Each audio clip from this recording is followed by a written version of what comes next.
GeM தொலைக்காட்சி நேயர்களுக்கு வணக்கம். கர்த்தருடைய நாமத்திற்கு மகிமை உண்டாவதாக.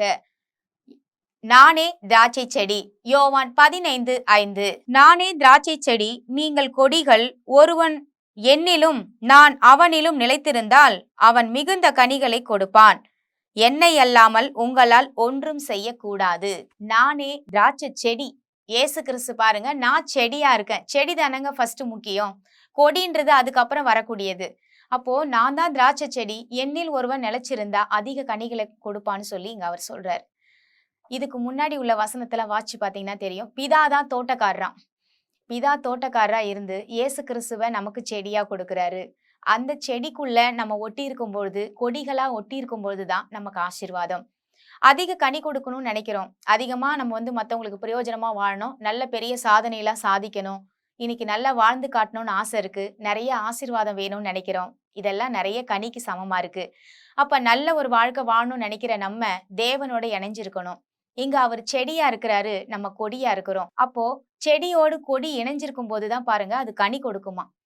இதுக்கு உதாரணமா பாருங்க, அந்த காலத்துல எல்லாம் திராட்சை தோட்டம், திராட்சை கொடி, விவசாயம் தான் நடந்துட்டு இருந்துச்சு. விவசாயம் நடக்கிற இடத்துல விவசாயத்தை உதாரணமா வச்சு பேசினா தானே தெரியும். அப்படிதான் இங்க இயேசு பேசியிருக்காரு பாருங்க. திராட்சை கொடி, அந்த திராட்சை கொடின்றது பாருங்க, அந்த கொடியில அந்த திராட்சை கொலை கொலையா தொங்கும்.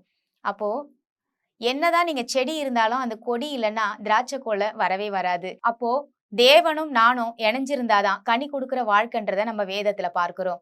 அப்போ கடவுளும் மனுஷனும் இணைஞ்சிருக்கணுங்க. அதுதான் திராட்சை செடி. திராட்சை செடி ஏசு கிறிஸ்துவா இருந்தா நீங்க கொடியா இருக்கணும்னு அவர் விருப்பப்படுறாரு. இன்னைக்கு கணவனும் மனைவியும் இணையிற ஒரு வாழ்க்கை தான் பாருங்க ஒரு குடும்பத்தை உருவாக்குது. அப்படிப்பட்ட வாழ்க்கை போலதான் தேவன் மணவாளன் இயேசு கிறிஸ்துன்னு சொல்லி வேதத்துல பார்க்கிறேன். அவர் மணவாளனாம். அவர் பாருங்க கணவரா இருக்காரு. மணவாட்டின்றது இன்னைக்கு ஆணா இருந்தாலும் சரி, பெண்ணா இருந்தாலும் சபையில இருக்கிற அத்தனை பேரும் நமக்கு இயேசு கிறிஸ்துக்கு மணவாட்டின்றாரு. நம்ம எல்லாம் அவருக்கு பாருங்க பொண்டாட்டி.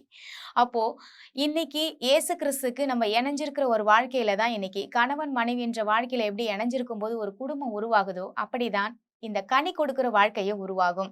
இந்த கனி கொடுக்கிற வாழ்க்கை எதுக்கு நமக்கு அப்படின்னு நிறைய பேர் என்ன நினைக்கிறாங்கன்னா, சோம்பேறித்தனமா ஏதோ வாழ்றோன்றதுல வாழ்ந்துட்டு போயிட்டு இருக்காங்க. ஆனா தேவன் விருப்பப்படுறது பாருங்க, சோம்பேறிகளை வெறுக்கிறார் அவர். சோம்பேறிதான் படுக்கையில ஆடி கொண்டிருப்பான்னு சொல்லிட்டு பார்க்கிறோம். அப்போ சோம்பேறித்தனம் இல்லாத ஒரு வாழ்க்கை வேணும் அப்படின்னா நம்ம தேவனோடு இணைஞ்சிருக்கணும். தேவனோடு இணைஞ்ச பிள்ளைங்களை பாருங்க, எவ்வளோ சோர்வு வந்திருக்கு. எலியாவுக்கு சோர்வு வரலையா? எலிசாக்கு வரலையா? இல்ல தாவீதோட வாழ்க்கையில போராட்டம் இல்லையா? இன்னைக்கு மரியாளோட வாழ்க்கையில பார்க்கும்போது இன்னைக்கு புகழ் பெற்றவளா இருக்கா. ஆனா அன்னை காலத்துல பாருங்க, அன்னைக்கு அவமானப்பட்ட ஒரு பெண்ணு தான். அப்படி வாழ்க்கையில போராட்டத்தை நம்ம பார்க்க கூடாது. செடியோட கொடி இணையும் பொழுதுதான் வாழ்க்கை பாருங்க கனி கொடுக்கறதா மாறும். தேவனோடு நம்ம வாழ்ற வாழ்க்கையில சில போராட்டங்களை நம்ம அனுபவிச்சுதான் ஆகணும். அந்த போராட்டத்தை பாருங்க, அதனாலதான் பவுல் இந்த இடத்துல நான் பார்க்கிறேன். பவுல் கூட சில வேலைகள்ல பாருங்க, இந்த புதிய ஏற்பாட்டை 70% எழுதினவரே பவுல் தான். அந்த பவுலுக்கு வராத போராட்டமாங்க? நீங்க சொல்லுங்க பார்க்கலாம். பவுல் பாருங்க சபைகளை இடித்த ஒரு மகன். சபைகளே நடக்கக்கூடாது, சர்ச்சு ஆலயத்தை இடிச்சிட்டு அவருடைய நம்பிக்கை வேற விதமா இருந்துச்சு. ஆனா அவரை வச்சுதான் நிறைய சபையே கட்டப்பட்டது தேவனால. அப்போ கடவுளோட இணைஞ்சிருந்த ஒரு மனுஷனோட வாழ்க்கை பாருங்க கனி கொடுக்கறதா மாறிடுச்சு. நிறைய இடங்கள்ல அவர் பாருங்க சுவிசேஷத்தை அறிவிச்சாரு, சபையை நிறுவிச்சாரு.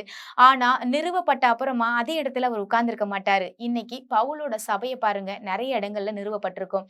அப்ப வாழ்க்கை கனி கொடுக்கிற வாழ்க்கையா? சவுல் பாருங்க பவுலாக மாறினதனுடைய அர்த்தம் தேவனுடைய கனெக்ட் அங்க கிடைக்குது. ஒரு குதிரையில பாருங்க கடவுள் வரும்பொழுது அவர் எதிரில வர மாதிரியும் கீழே விழுந்து அவருடைய கண்கள் பாருங்க மூடிக்கொண்டது செவில் போல என்று நம்ம பார்க்கிறோம். அப்ப கடவுளோட கனெக்ட் கிடைக்கும் பொழுது ஒரு மனுஷனுடைய வாழ்க்கையை எப்படி பாருங்க தலைகீழா புரட்டி போட்டுருச்சு. ஒரு ஹீரோ வரும்பொழுது பாருங்க அந்த இடத்துல பெரிய ஒரு மாற்றம் வரும். அந்த ஹீரோ வந்துட்டாவே ஒரு பெரிய தைரியம் வரும். அப்போ இந்த செடின்று சொல்லப்படுறது பாருங்க ஒரு ஹீரோ. அந்த ஹீரோவோட நம்ம ஒட்டிட்டு இருக்கும் பொழுதுதான் பாருங்க நம்ம வாழ்க்கை சூப்பரா மாறுங்க. அப்போ நம்ம வாழ்க்கை எதோட நம்ம இணைச்சிருக்கோம்னு சொல்லி இன்னையில இருந்து நம்ம யோசிச்சு பாக்குறவங்களா இருக்கணும். இன்னைக்கு நம்ம யோசிக்கிறது என்னன்னா, நிறைய சம்பாதிக்கணும், வாழணும், ஆடம்பரமான ஒரு வாழ்க்கை வாழணும்னு நினைக்கிறோம். ஆனா இங்க சொல்லப்பட்டிருக்கிற வார்த்தை பாருங்க, கனி கொடுக்காத வாழ்க்கை இருந்தா அது அக்கினியிலே போடப்படும் போட்டிருக்கு. அப்போ பிரயோஜனம் இல்லாத வாழ்க்கை தானங்க. அக்கினியிலனா என்ன, தேவையில்லாத குப்பை தானே எரிப்பாங்க.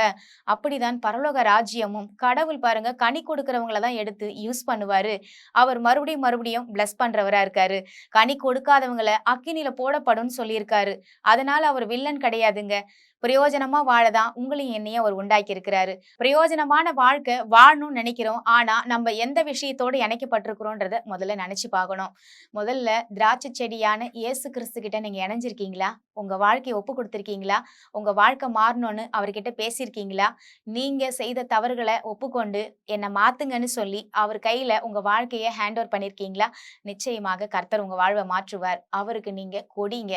அவருக்கு தேவை வெறும் செடி இருந்தா மட்டும் போதாது, கொடியும் இருக்கணும். அப்பதான் கனி கொடுக்கறவங்களா இருக்க முடியும். கனி ரொம்ப முக்கியமானது. அந்த கனி தான் மற்றவங்களுக்கு பாருங்க சத்த கொடுக்கக்கூடியதா இருக்குது. இன்னைக்கு வாழ்க்கையில உயர்வை கொடுக்க வேண்டியதா இருக்கு. அப்போ இன்னைக்கு நம்ம வாழ்க்கை கனி கொடுக்கிற வாழ்க்கையா இருக்க போகுதுன்னு ஜெபிக்க போறோம்.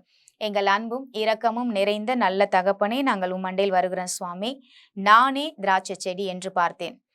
நானே திராட்சை செடின்னு இயேசு கிறிஸ்து சொல்றீங்கப்பா. நாங்க கொடிகளா இருக்கிறோம். நீங்க மணவாளனா இருக்கீங்க, நாங்க மணவாட்டியா இருக்கிறோம். இன்னைக்கு உலகத்துல ஆண்டவரே தகப்பனே, நாங்கள் யார் இடத்துல அதிகமா நாங்க நேசிக்கிறோம், எப்படி வாழ்றோம் அப்படின்றது மிக முக்கியமான காரியமா வேதத்துல சொல்லப்பட்டிருக்கு. இன்னைக்கு உங்களோட நாங்க ஒட்டிக்கிட்டு இருக்கும்போது, உங்களோட இணைந்திருக்கும் பொழுதுதான் எங்க வாழ்க்கை கனி கொடுக்கிற வாழ்க்கைன்னு சொல்லியிருக்கீங்க.